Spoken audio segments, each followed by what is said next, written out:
Hey everyone, it's Laura with Naps.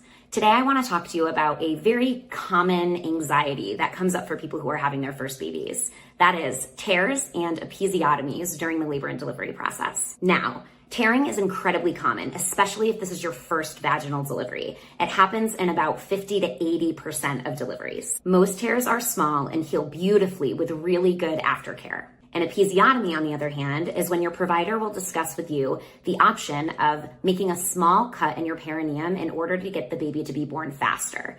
Episiotomies are usually happening in an urgent or emergent situation. Episiotomies are not routine practice. If you tear, ice packs are the first thing that you're going to want to use in the postpartum period.